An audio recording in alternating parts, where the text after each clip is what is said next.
Hi, everybody. I've got Cindy Banks here from Chicago. Thank you for Hey, joining us, Cindy.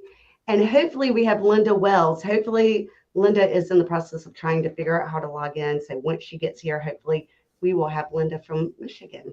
Now, how are you doing, Cindy? I'm well, and you? We got I'm a little doing. snow today, a little snow yesterday, so just a sprinkle. I can Oh, handle sprinkles. what's the weather like there? We're like 35 degrees and a little bit of snow turns to rain. It's melting slowly. It's all Oh, good. But we've had way harder Chicago winter, so this is nothing. see, that sounds miserable to me. I mean, it's cold here today, but I mean, it's like in the low 50s. And Yeah, that's nice. I didn't think so. I thought I was freezing. So, Well, you guys are all funny. You walk around and you're like in sweaters and coats and hats, and we're coming to your market and we're in shorts. yeah, I So wouldn't even know how to dress. I wouldn't even know how to dress appropriately for Chicago. Not this time of year. you have lots of layers here too. That's right. I can imagine. So, what are you seeing? What's real estate like in Chicago right now? So the market is definitely void of listings, just like pretty much everywhere else. And running statistics, we're definitely shorter market times, and so anything that comes on is multiple bids for sure. Still, in most markets, in Yeah, most markets, that's good. What? Chicago, it's yeah, Chicago. So Chicago's a huge market, right? So we've Absolutely. got Lake Michigan, which is the east. So there's no further place to go east. It's Lake Michigan, and then due west, north, and south. Okay. North, a little bit more expensive. West, a little bit less expensive, and south, a little bit lighter, depending upon how far south. So, But which Chicago. section of Chicago do you have a certain specialty?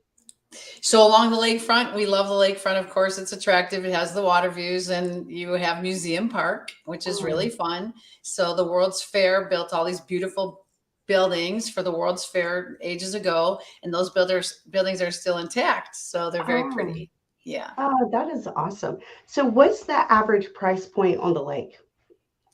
So along at first I was just doing condos for you guys just to understand the condo market for sure. And you can actually buy a two-bedroom, two-bath condo along the south side of the lake first, and then as you travel up the Gold Coast, but you can be in as light as 400,000 and as high, of course, as multi millions all along that lakefront. But you can Oh, Chicago is still a very valuable market, I believe, for a large city. It's a lot of opportunity here. yeah, absolutely. And the prices, have you seen them level off? Are they still going They're up? they're pretty consistently, kind of I call the Midwest kind of like a turtle. Yeah. So we did it, we're very methodical, and we kind of continue forward and we continue up, but not at the super high highs. So we Yeah. don't really experience the super low lows Yeah. like some markets. Yeah, I feel like we're like that too. Like we definitely have a little bit of fluctuation, but we're never the highest or the lowest in that spectrum. So we've pretty steadily gone up. So it's been kind of fun because I don't think I ever watched the market quite as closely as I have in the past couple of months since we started Sure. doing this series, So now I look at it all the time. But ours had gone down a little bit in December, but then in December and January, but then by February we're up. Um, our median price point is 432, which in November was 425. So it is continuously. Oh, look, and Sure. here's Linda. Let's get Linda on here. Oh, good. Sorry Yay. for the Hi. delay. I'm glad that you're able to join us, Linda. We're just Yeah. talking about the different markets and kind of what we're seeing overall. Linda, can you Oh, hear? I'm sorry. Say that again. I'm So shutting we're just down. talking about the different markets and kind of what we're seeing overall. Yeah. Well, in my market, it's interesting what's happened. We've had some ups and downs the last couple of years. The last few months have been really interesting. If I go back, days on market, from October to January now, we're creeping up. We're going from 36 days to about 45 days. Um, we're down this month to literally just 2 months of inventory. It's been pretty tough. There's nothing out there right now. If I compare 2021 to 2022. In January, or 22 to 23, I'm sorry. In January last year, we had 75,000 listings in this area. We've got 18,000 this year. Wow. That's it. And the sales in January of 22 were around 8,500. We've only dropped down to 6,400, but we've only got 18,000 houses on the market. So, Linda, where's your market? It's not on your is screen. southeastern Michigan. Thank So you. the Metro Detroit area. Yes. We're still struggling with lack of listings. Yeah, For sure. yeah, that's what we're seeing too. Cindy, do you know what your inventory is? Yeah, the inventory is way down. Our market time though is super fast. On way under 30 days. Wow, So that's helpful. that is helpful. Once something comes in.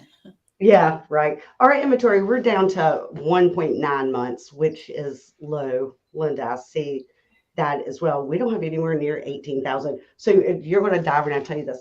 Our new listings that just hit the market, we have 705. We have 700. We don't have thousands. We have hundreds, but 715 that sold, and then 528 that are currently under contract. Wow. So but our inventory is low, like yours. And So what are you telling these sellers that are waiting and waiting and waiting? It's like, what's the conversation, And Yeah, then these banks that crashed and burned over the weekend, like this is interesting, right? Because I think some people, I had a couple appointments the end of last week that they called already today to say, listen, we might want to accelerate this because they're in a high price point. Mhm. And so, again, this higher interest rate in particular that's been slowing the market down. Now these crashes, which, the government will respond, slightly bring these interest rates maybe down a hiccup and therefore might spur the market. I don't know. What are you guys thinking? I go ahead. I'm sorry, Linda. No, that's okay. So talking to the lender, kind of a couple of my go-to lenders here, is they are predicting that the feds are going to continue to raise the rates slightly, but then they're going to back them down. And they're thinking by the end of the year, we'll be back to 5.5%. They're still using the R word, recession. We'll see. But I think if those rates come back down to 5.5%, a lot of those people that stopped their hunt are going to come back on the market. And a lot of our clients in this market right now are just continuing to buy, but buying on a 7-year arm. And, Yep. the rates are pretty, really good on the 7-year arms. Yeah, that's right. And a lot of my people, and I've never really seen it before here, is more and more people are paying cash. Like probably 50% of my clientele right now are paying cash, which I personally have never seen before. It's more been like 5 or 6%. But what I'm getting is that stock market's not doing great and the housing market is, and they'd rather invest in a house, Sure. not have the interest rates right now, or to put enough money down to buy those interest rates down. But yeah, 50%, that's hefty, Jennifer. I've never experienced that That's a before. huge number.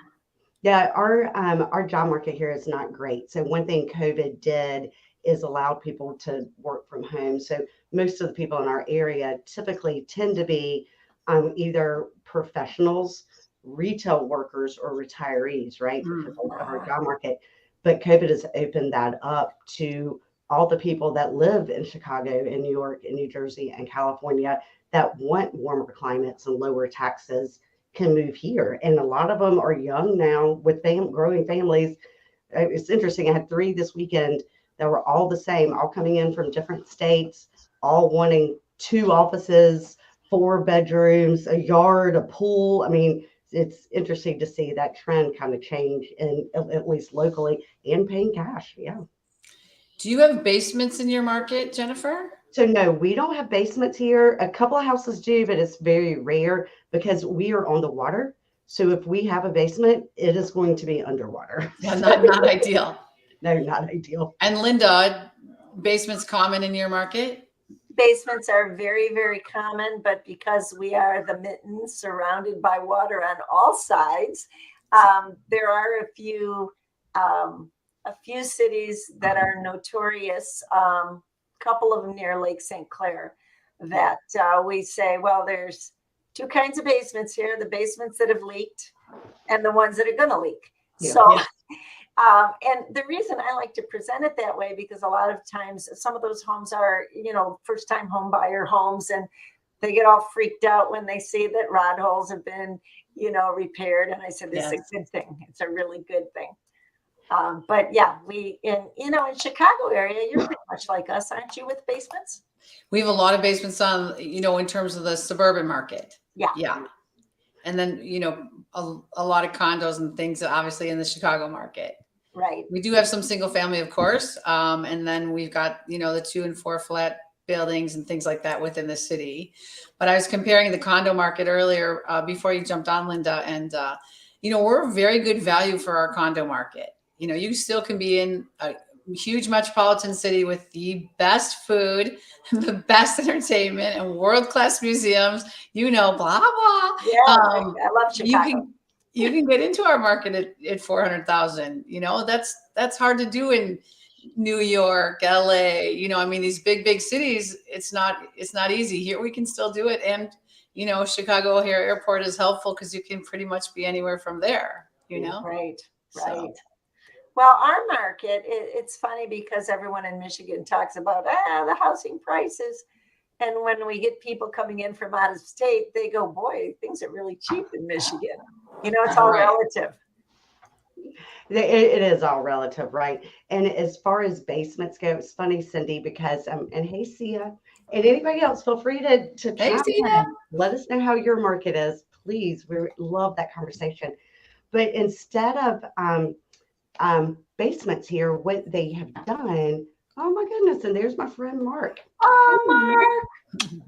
Glad to see you up and around. But what they did, and they started it in the late 1990s, early 2000s in our area, is that, in my understanding, that's when we had the influx of Northerners moving in. So the way the builders compensated for it is they did what they call a frog, which is a finished room over garage. Oh, yeah.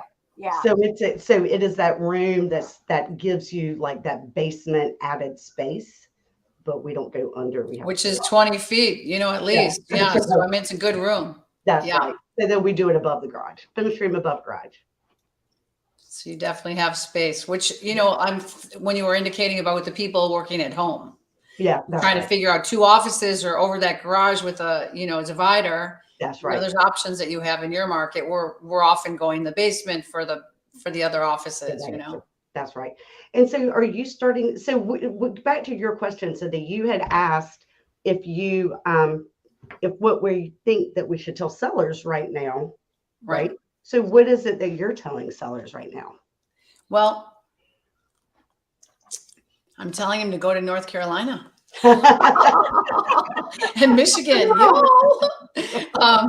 so ideally the clients that are going out of state, retiring, I've been in it 35 years, so a lot of my database clientele has been with me for a long time. On the same hand, they're ready to retire. They're going after their grandkids or whatever. They're following and the footsteps of their children, grandchildren, etc. So those clients, they're ready to go, and we can make them the most money right now with limited inventory. There's no reason for them not to be in the system and gain that effort and that energy that the buyers are willing to pay, because there's nothing to buy in our market. Yeah. So that's a conversation for sure for them. And in some cases, I just got $70,000 over list price on one. What? 20 offers still in this environment because the inventory is so lacking. That's right. So those sellers, they're ready to go. The sellers that need to find something, this is a little bit tougher, right?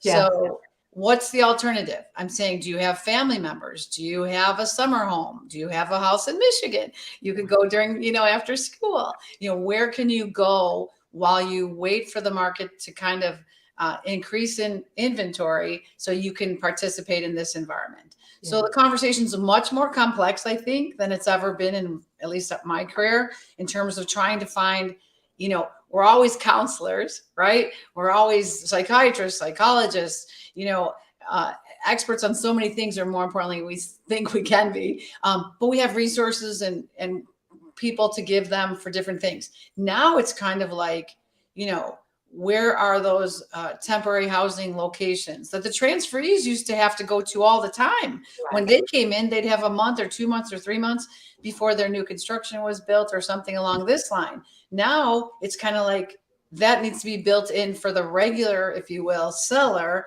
that just has an in-between that they need to be somewhere. Right. So what are you guys saying? So well, I'm saying, like, if you're going to sell, now is the best time, because all the predictions of the real estate market is supposed to level off. I haven't really seen that. I did see it in December and January, but by February, all the prices are higher now. The peak was at 425 and now they're at 432. So, and to be clear, you cannot get a waterfront house for 400,000. We still have multi-million-dollar homes. That's just an average of our area. But I mean, I think now's the time. And if you're a buyer, it's just hard to know. It is still, we're still at 1.9 months of inventory. That is an indication that is still a seller's market, right? Yes. So I think it's a great time to sell, but you're right. Where do they move? A lot of my people that are selling are moving. It's funny because my people are also moving to their children or grandchildren. So they moved here earlier in life, and then now they've got grandchildren that live somewhere else. So now they're starting to make that move to other places. And we still have some affordable housing, but not much. Do you have rentals in your market? We have a lot of rentals, but not a lot available, right? Because of we are a college town and we're a beach town. So we do have rentals, but the rentals are expensive, and I don't know that there's anything available or very little available. So what's an example? For maybe Linda and I and others, of course, what's an example of a pricing? What can you rent a 3-bedroom, 2-bath home for in your market? Okay, a new 3-bedroom, 2-bath home and like a new home community, not on the water. The way I was thinking about, my daughter was telling me her neighbor, and she has more of a starter home, but they're bigger homes, but they kind of are the typical where they are. Don't want to offend anybody, but where they all look alike, right? And so hers are renting out at $2,700 a month. Now, if you want 3-bedroom, 2-bath, and sorry, that's like 2,000 square feet, or what would that be? More like 2,200, 2,400 square feet.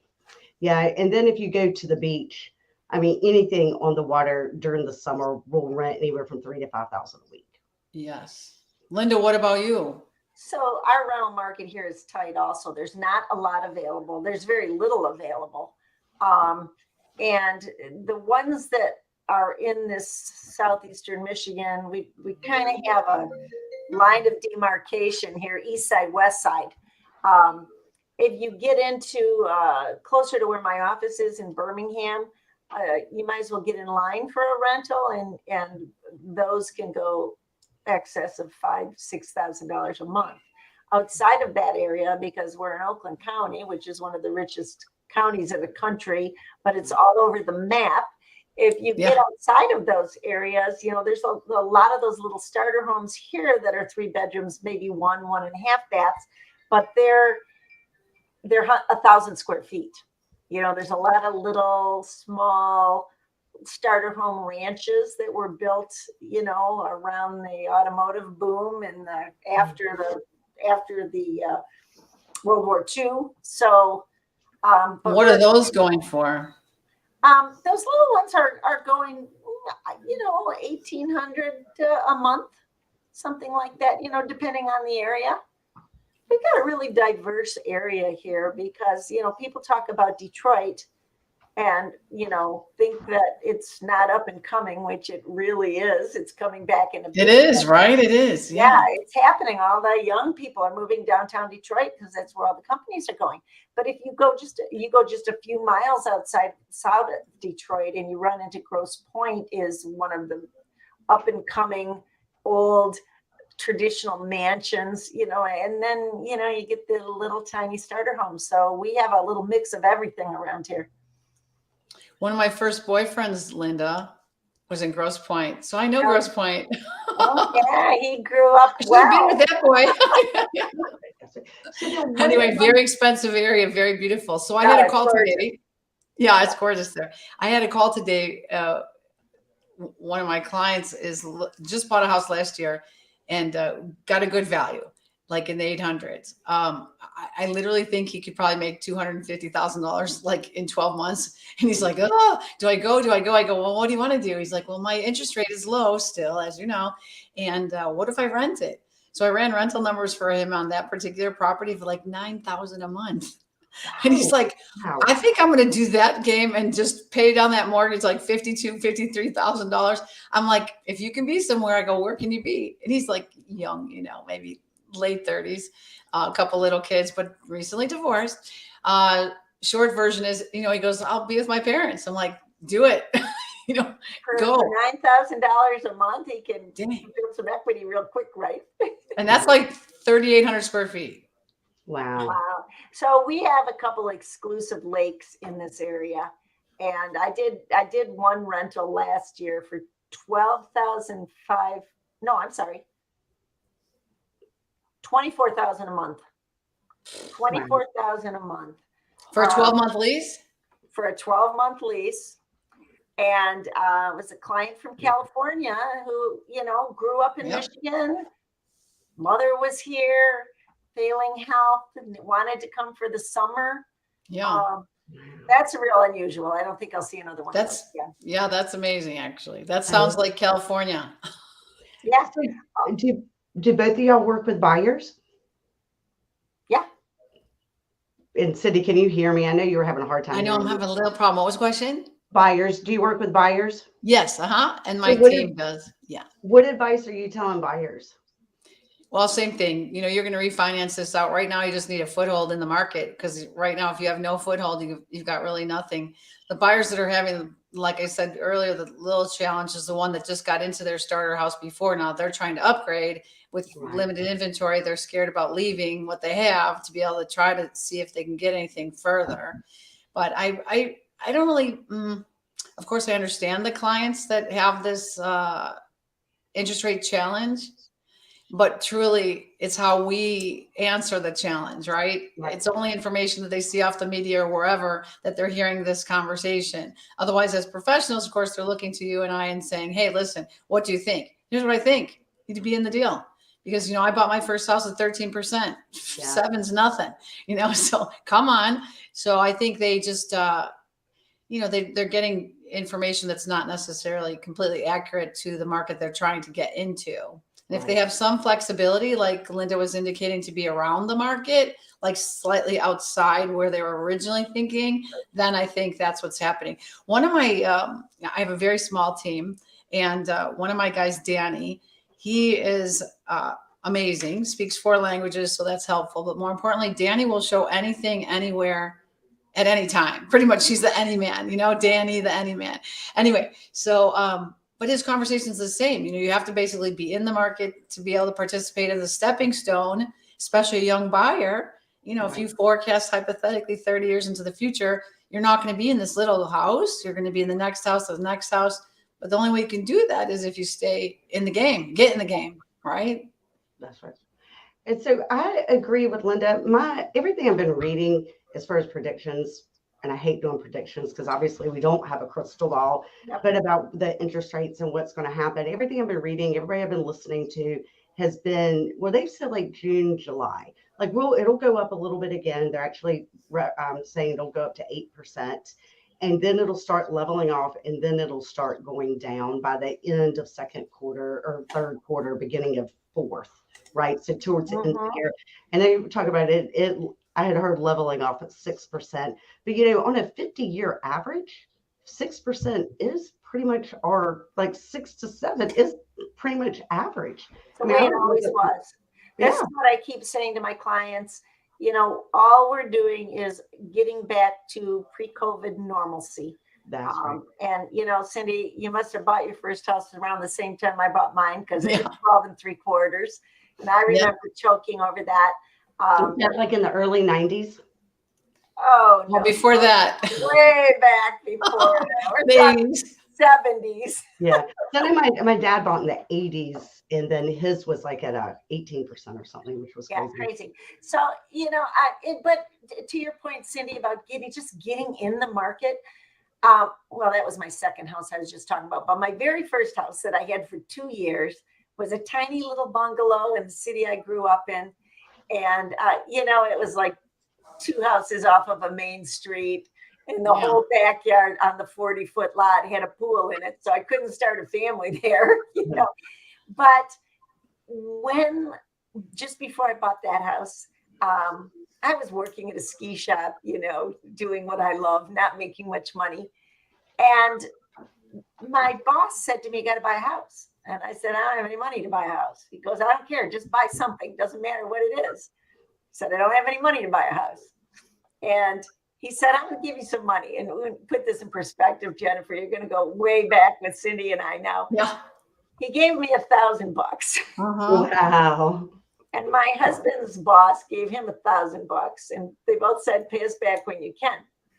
So I tell this story to first-time home buyers all the time that are afraid to buy, because we got in the house, took out a little loan from my credit union and paid them back, but literally just dropped a ceiling in the basement, because they called it a finished basement, because there was paneling on the walls in a little bar. Yeah. And Finished. Yeah, finished. Yeah. And painted the kitchen. And that little house I sold 2 years later for almost double.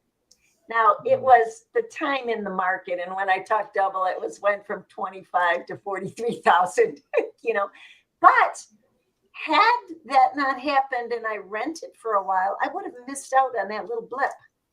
And that gave you your equity that you needed to do the step. Yeah. That gave me the equity, built a brand new house. That was my 12 3/4%. But you just got to get in the market. And, I'm flipping a little bit too, but we're talking about, this is the first year, I think, that we had a seasonal slowdown over the fall and winter. We didn't have that the last couple of years.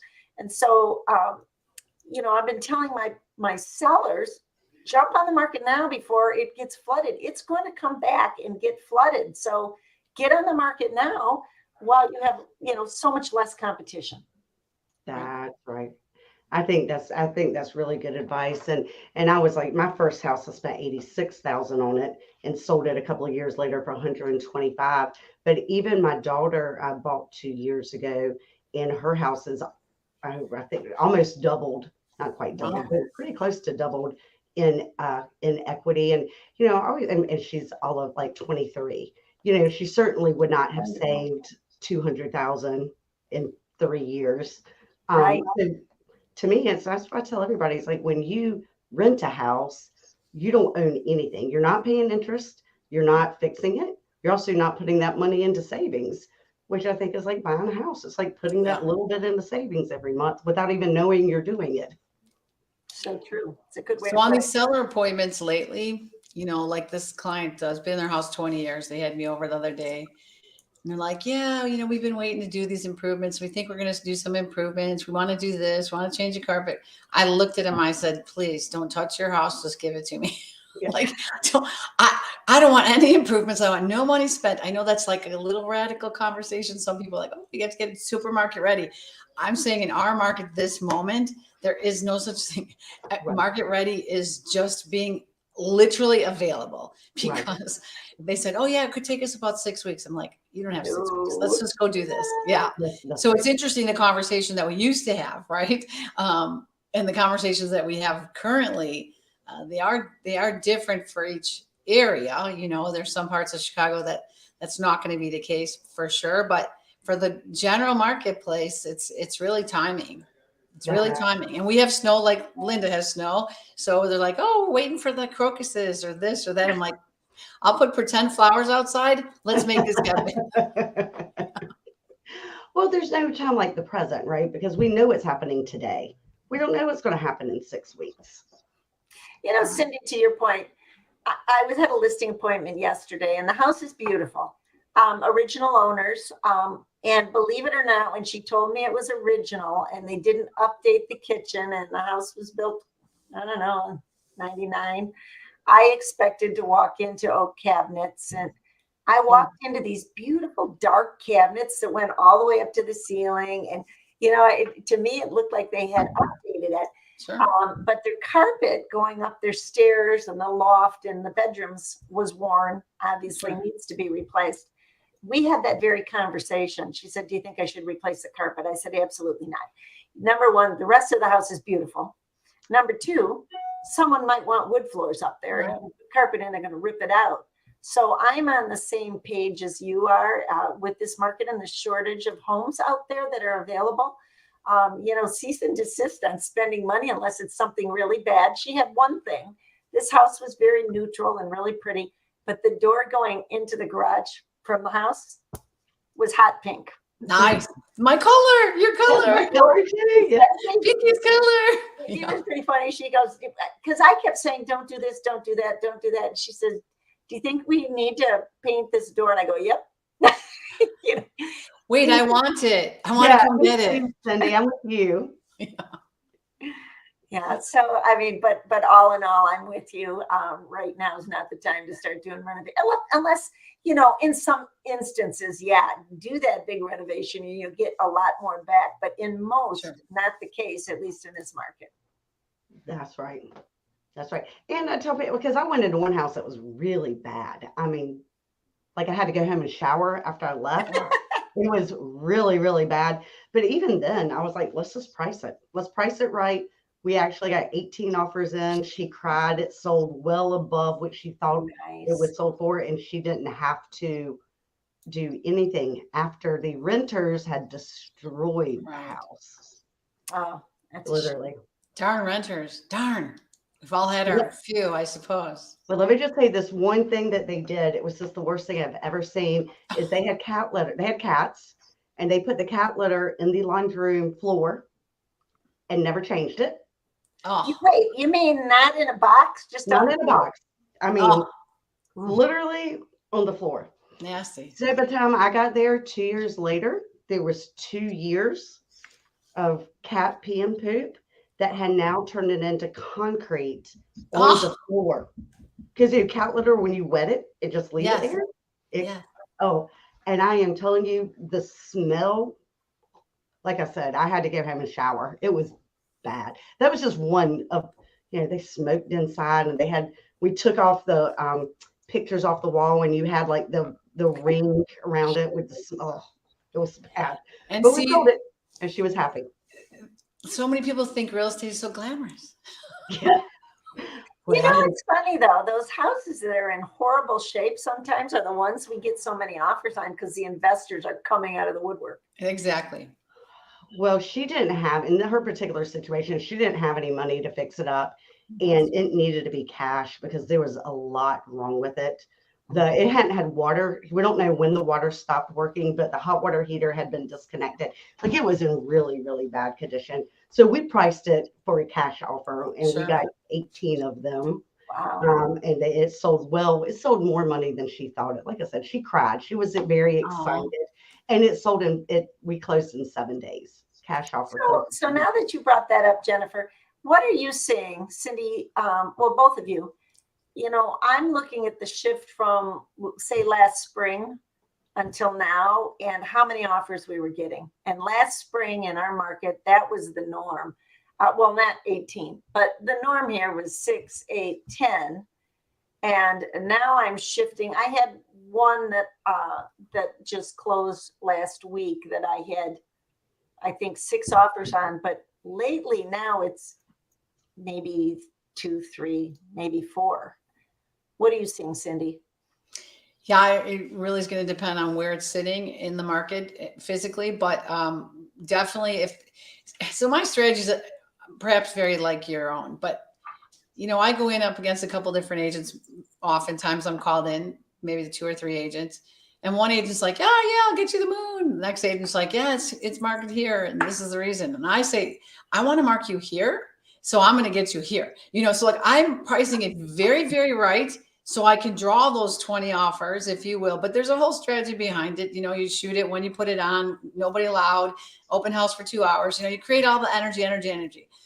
And then you see the fear of loss, from that 2-hour slot of time. And on Saturdays we do 12 to 2, people lined up even in the snow, Linda, easy in North Carolina, but in our snow market, like really got boots and hats and scarves. What? They're in flip-flops. Yeah, same idea. And so then I'm almost strategically pricing it right where it should be, not over, because I show the sellers all the concepts of, you're seeing price adjustments in this market. We didn't see that last couple of years, really, there's discounting. Now we are seeing it. Why? Because the people are shooting for the moon. Don't shoot for the moon, shoot for real. And then you're going to get the moon anyway, just because, right?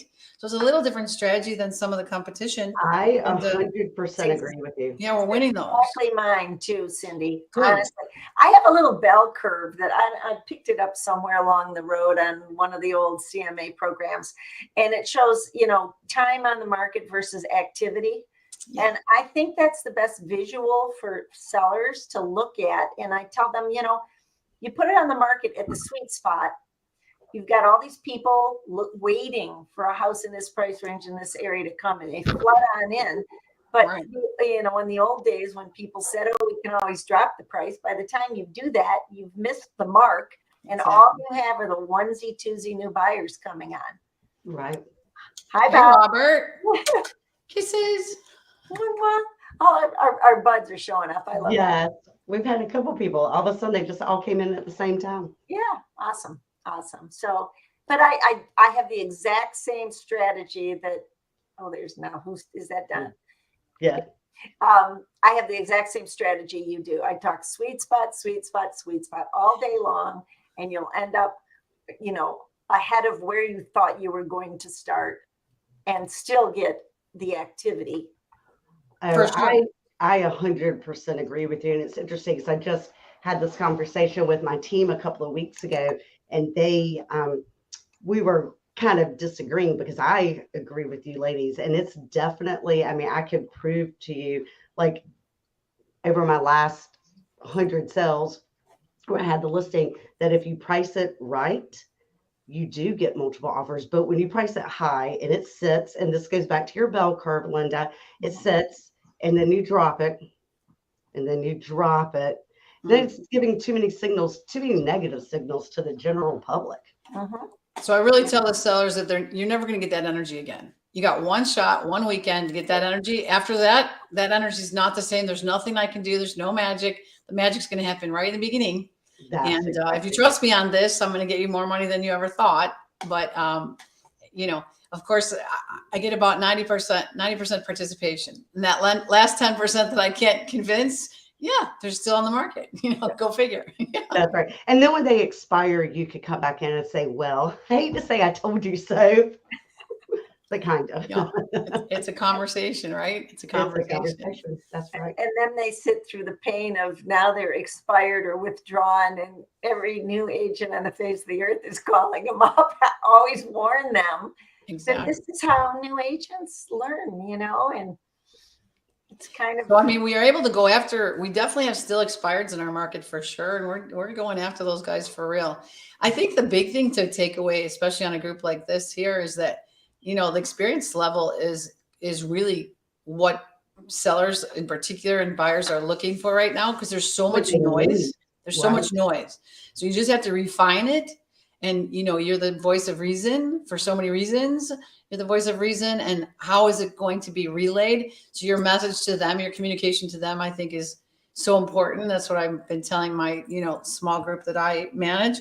And I really think that the reviews come back saying just that, like, oh my gosh, I had no idea, they held my hand, they did this, they taught me this. I could never have navigated on my own. And I think that's where the experience level that we all bring to the table is so important, but they have to know it. It's almost like for so long, I shouldn't say so long, but there's some times that I find myself just having the appointment because they know the name, they trust my name.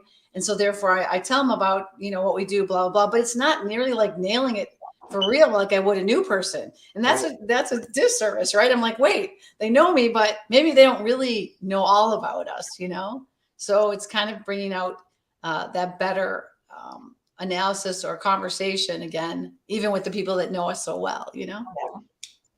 And the ones that don't know us, you know, when we walk into a listing appointment and they're talking to several agents, I like to say, ask the agent how many transactions they've done in the last 12 months. Yeah. That will give you a real good indication of, is this someone who lives and breathes real estate or someone that does it as a side gig? Because doing it as a side gig sometimes is very difficult. You know, if you're not living and breathing real estate and keeping educated and taking designation and certification classes, this is how we stay up with, you know, the market, the changing market, because it's constantly changing. It is constantly changing. For sure. Yeah, I 100% agree with you. I think experience level and the amount of sales that you've had, I think it's so important, because I can't tell you how many times I've had the listing and the agent on the other side that we accept their offer and they come through and they say, what do I do next? Yeah. I'm like, what do you mean? And they're like, and I'm like, well, you need to call an inspector. And they're like, who? And it's crazy that the really lack of representation people get when they hire a new agent. Well, that's gonna filter out. This year's gonna push almost all those guys out. Right. The number of agents that'll drop out. You know, I heard a statistic, 2008 and 9, over 100,000 agents dropped out. That's going to happen again. And that's fine for all of us that have been in and, you know, done our due diligence and continued education, you know, getting further educated on everything. It's just going to make us stronger, as you guys know. Well, I think one of the things it's going to do too is every once in a while you hear, you know, someone's got a bad rap for a realtor like they used to do, well, like they do with attorneys. And it's because there are some of those agents that need to move on. You know, the statistic that I've been hearing recently, that 5 year after you get your license statistic that used to be 80% are no longer, now it's 87%. So I think you're going to see the level of professionalism, you know, come on up to a higher level. And less of the noise down below with the agents that are asking you what comes next. That, I think you're exactly right. And it'll be better for us, right?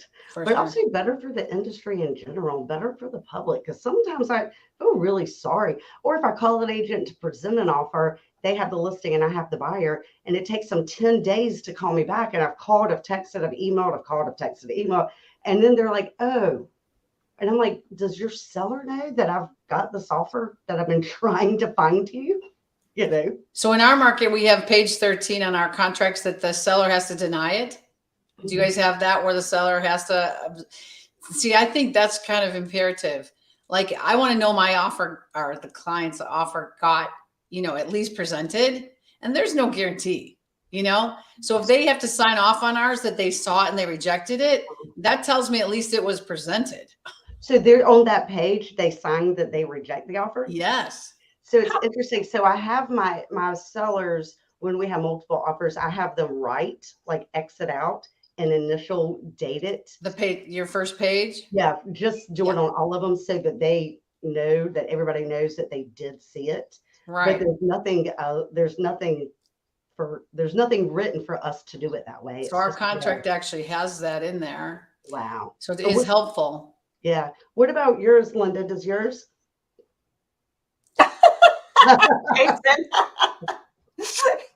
Well, hence why we talk to people from all over the country. Yeah, that's right. Right, exactly. Linda, do you have a sign off on your contracts or no? We do not. Interesting. That's a really good point, though, Cindy. What is that?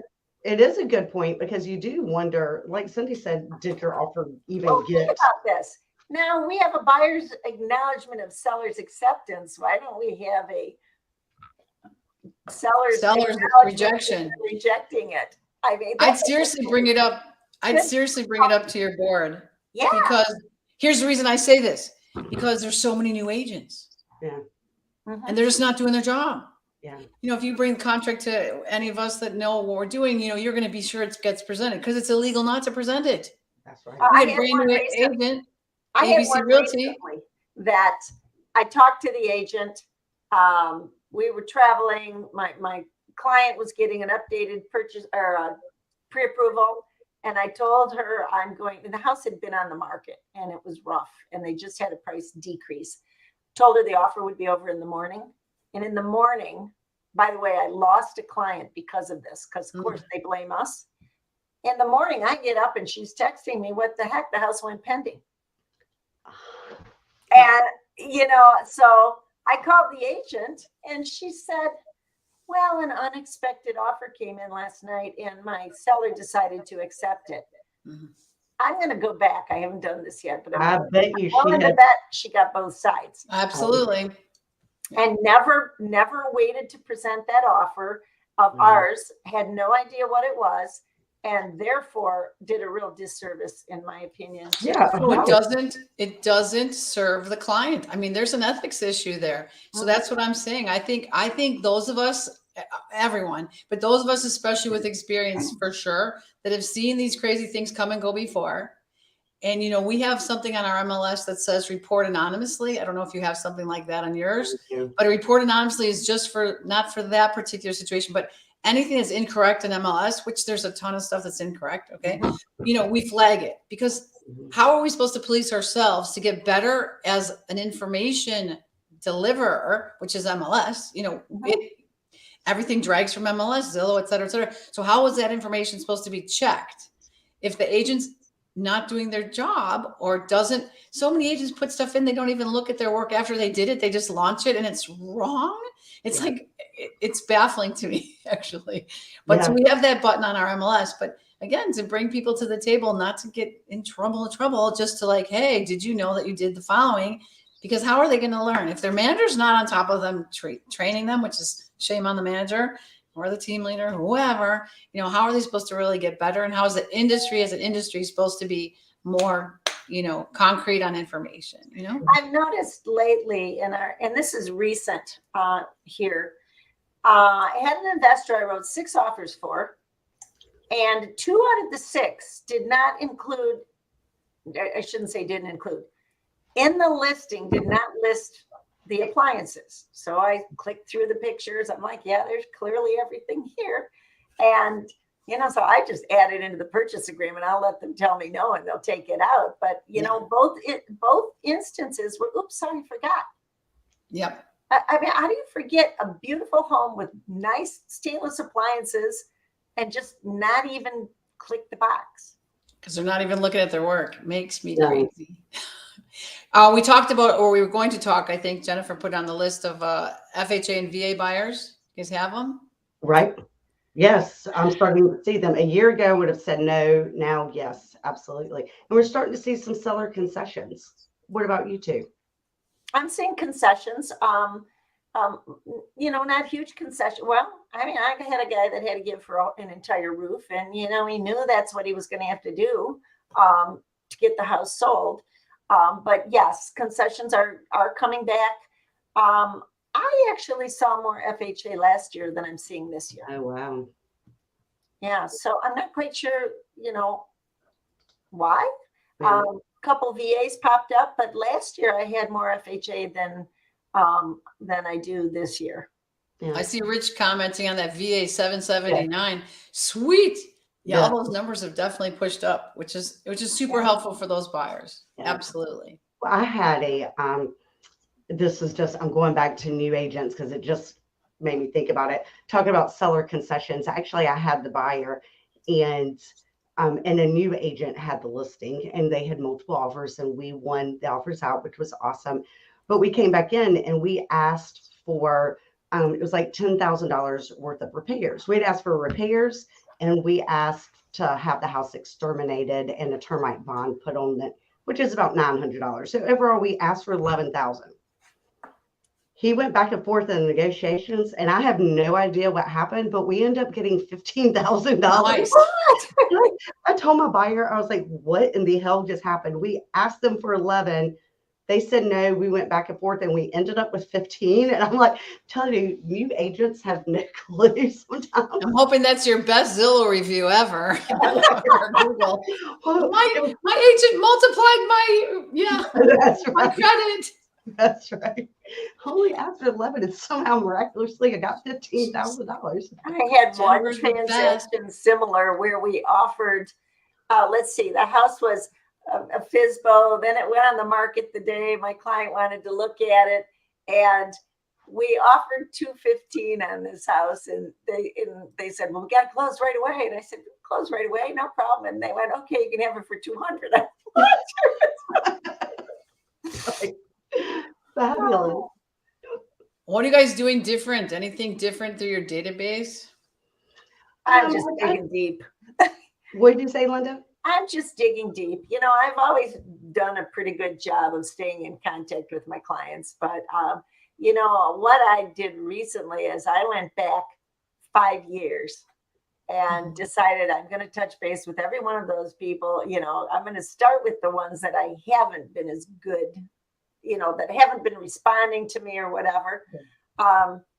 Yeah, I mean, we've heard it at conference and everywhere else, and it's beat into our heads. I mean, we just got to stay in contact with our people. What was that latest, Jennifer? Do you remember what that latest statistic was? It's like 87% of the people say, I think what they said, 87% said they would work with their realtor again, but only actually do 12% of the time. Yeah, it was 88 and 12. I'm hammering that in my head. Yeah. Okay, I was off by 1% on the. Yeah, you're awfully good. But you know, that's just mind-boggling to me. Well, and then if you look at the statistic where you ask them on the day of closing, they're like, I'm definitely going to work with my realtor. You ask them again in 6 months, definitely. You go to 18 months, they don't know who the realtor was.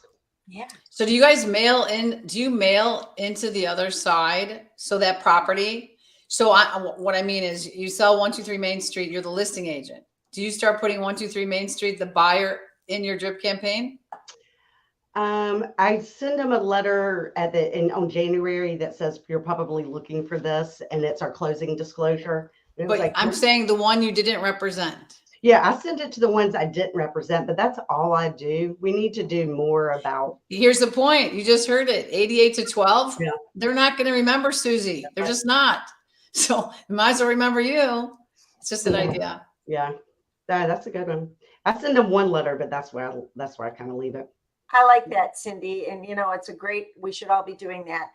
Lenders, I've had lenders that have done that with me. Hey, it was a great transaction with you, you know, blah, blah, blah. And then it makes you think, you know, when your go-to lender falls off the face of the earth, you might think about that person. Yeah, that's right. You know, Jason says he sends homestead letters to some we don't represent. That is a great idea too. I know that I have a little task on my CRM, and it's just another reason to touch base, is to call them 30 days after closing and remind them about their homestead exemption. Yeah. You have homestead in North Carolina, right? Also? I don't know what homestead is. I don't think we do. Yeah, we do. So in our state, you can only claim, someone might have multiple homes, but only claim one as homestead, which gives you the best tax rate. Non-homestead tends to be about 30% higher. Nice. But anyway, yeah, and I ran into this myself recently. We just bought a house in northern Michigan.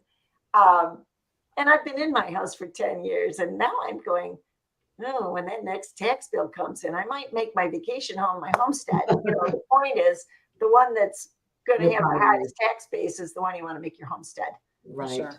For sure. Yeah, we get tax. I mean, we get to write off when we first buy a house, and then we get to write off interest, but there's not a whole lot there. Michigan, what's your tax base there? 6%. So 6%. No. Sorry, real estate tax. Oh, the real estate tax? Yeah. Oh Lord. It depends on the county and the municipality. It's all over the map. Well. But Jennifer, you guys don't have that because you don't have state tax, right? For income tax? We have state tax. Oh, I thought North Carolina was one that didn't have the state income tax like Florida. We have, So Illinois is definitely high, FYI. Yeah. So that makes it harder. So our property tax is pretty cheap. I had property in compared- Arizona. Arizona was like nothing, right? 2,500 square feet was like less than $3,000. 2,500 square feet here, let's say, as an equation, is probably 8. Yeah, So wow. there's a lot. Our tax base is very high. And we're probably in the middle of that. That's good to know. Everybody that comes here from New York, New Jersey, they're like, I love your weather and I love your taxes. Yeah, because they're non-existent. Yeah, That's exactly right. They're very little. That's a good thing. That is a good thing. So in like wrapping up, so what would you, can you both tell me again, what you would tell a seller right now today?